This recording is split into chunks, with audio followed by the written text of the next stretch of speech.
A 14-year-old victim, guns, stolen property, and a teen who brags about his crimes online. This isn't your typical courtroom drama. From repeated probation violations to evading the law, this case is a ticking time bomb. Stay tuned, because what happens in this courtroom will shock you to your core. You put a gun to somebody's head. We're lucky you haven't killed somebody because that's the path you're on. He pulls a gun on a 14-year-old kid and steals not only that kid's dirt bike, but also a small amount of cash from that 14-year-old. The PSI indicates that 14-year-old is so traumatized by this, they can't even attend public school anymore, Judge. When he was apprehended with that stolen dirt bike, there was a vehicle associated with this defendant. And in that vehicle were other subjects who had 4 firearms in that vehicle, Judge. And as if that was not bad enough, he goes on to brag about this criminal activity on social media. And if that wasn't bad enough, Judge, he goes on to taunt the victim of the UUMV on social media as well. Judge, he is youthful, I'll acknowledge that. He does not have any adult criminal history, Your Honor, I will acknowledge that. But Your Honor, what he has engaged in is beyond the pale. He needs prison time, in my opinion, Your Honor, and that's what we're asking this court to do. If somehow, in any way, shape, or form, the court's considering community supervision, we'd ask for shock probation, some prison time up front, and then shock him out on community supervision. Judge, again, this is just beyond the pale. And I think the PSI speaks for itself. Thanks, Judge.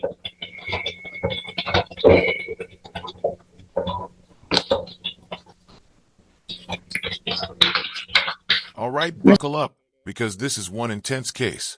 Right off the bat, we see a 14-year-old victim traumatized beyond belief. A stolen dirt bike, multiple firearms involved, and a defendant who not only flaunts his crimes on social media, but taunts his victim afterward. The prosecutor isn't holding back, calling for prison time, and even shock probation if community supervision is considered. You're about to see a pattern of repeated offenses, blatant disrespect for the law, and a youth on a dangerous path. Who's responsible for turning young people like this into repeat offenders? Stick around, because this case is only getting wilder. Mr. Chopin,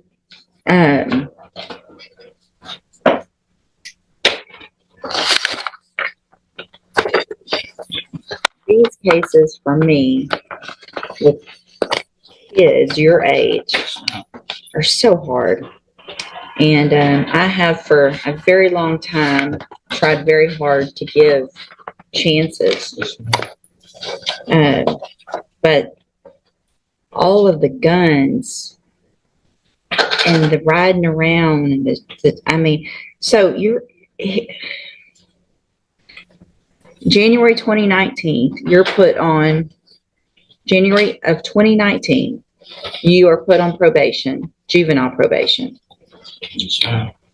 You violated it 1, 2, 3, 4, 5, 6. On your 7th time to violate, they finally sent you to TJJD, right? 7 times you were given an opportunity. You go to TJJD.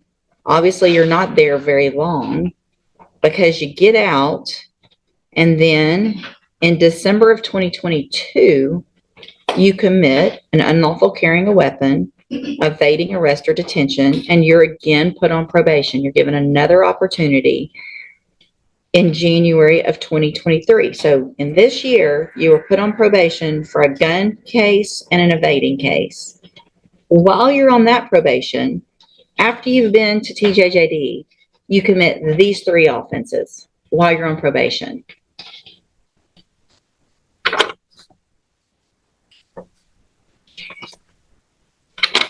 Here's where things get seriously concerning. The judge lays out the repeated opportunities given to this young defendant. 7 probation violations, time in the Texas Juvenile Justice Department, and yet the offenses continue. We're looking at evading arrest, unlawful weapon carrying, and more criminal activity while already on probation. This isn't just a slip-up, it's a consistent pattern. From a legal standpoint, the court has to weigh rehabilitation against public safety, and you can see the difficulty here. But from an audience perspective, how could someone keep getting 2nd, third, fourth chances, and still make the same choices? Could probation or TJD programs have worked better? Or is this youth beyond early intervention? So none of it makes sense that I want to do better. And I mean,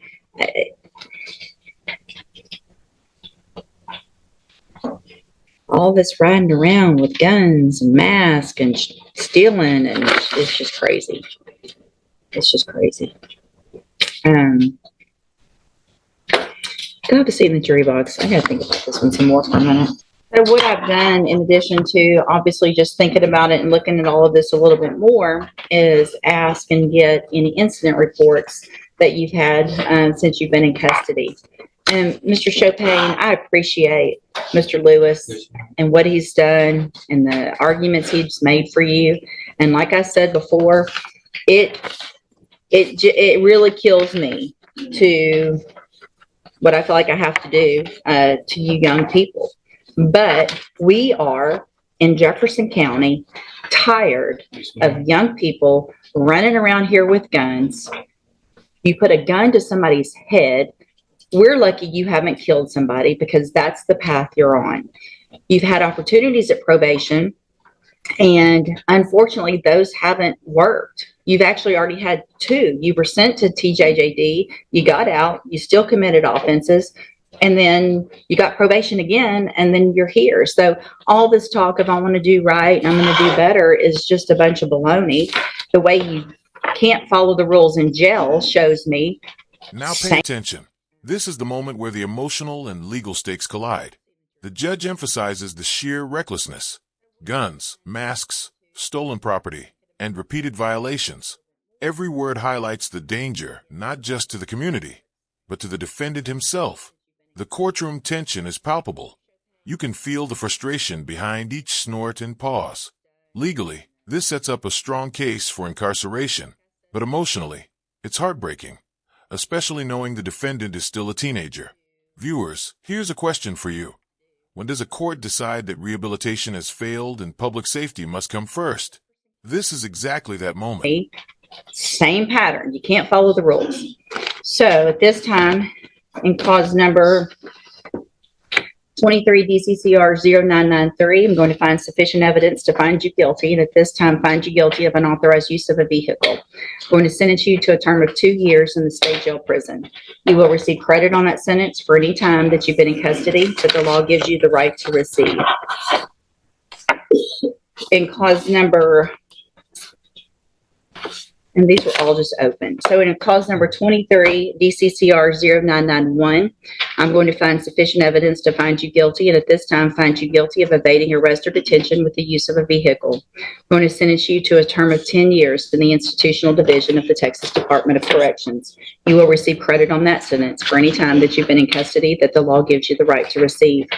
In cause number 23, DCCR 0992, I'm going to find sufficient evidence to find you guilty, and at this time find you guilty of aggravated robbery. Sentence you to a term of 25 years in the institutional division of the Texas Department of Corrections. You will receive credit on that sentence for any time that you've been in custody that the law gives you the right to receive.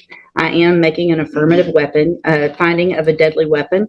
These cases will run concurrently, which means together at the same time. So I am denying the state's motion to accumulate, which is a gift to you. I am going to grant the state's motion to forfeit the weapon, which is a Taurus Millennium G2 pistol bearing serial number TIP 10158. I'm going to hand you, I need there should be an admonishment showing that I signed it. It wasn't a plea agreement, but I don't see one printed out. Mr. Chopin, I take no pleasure in giving out a sentence like this, but I feel like what I have to do is protect Jefferson County for people like you, who have continued to show that you're just a danger and becoming more and more of a danger instead of learning from the opportunities that you've been given. You will be handed in just a minute a trial court certification in each of your cases that shows these weren't agreements, so you do have rights to appeal, and you can talk to Mr. Lewis about that. I hope you take advantage of any programs. You're still still young. You're going to get out of prison and you're going to be young still and have a lot of your life ahead of you.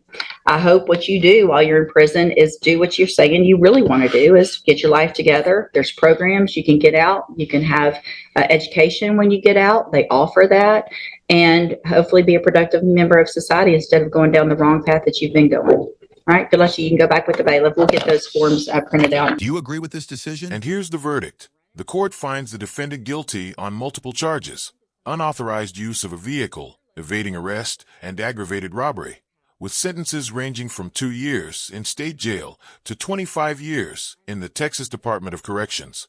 The cases run concurrently, and a deadly weapon finding is officially made. The judge offers a sobering reality check. These programs are designed to help, but persistent criminal behavior requires accountability. This is a prime example of the delicate balance courts face between rehabilitation and protecting the community. If you found this case as shocking as we did, make sure to hit that like button, share your thoughts in the comments, and don't forget to subscribe for more jaw-dropping courtroom breakdowns.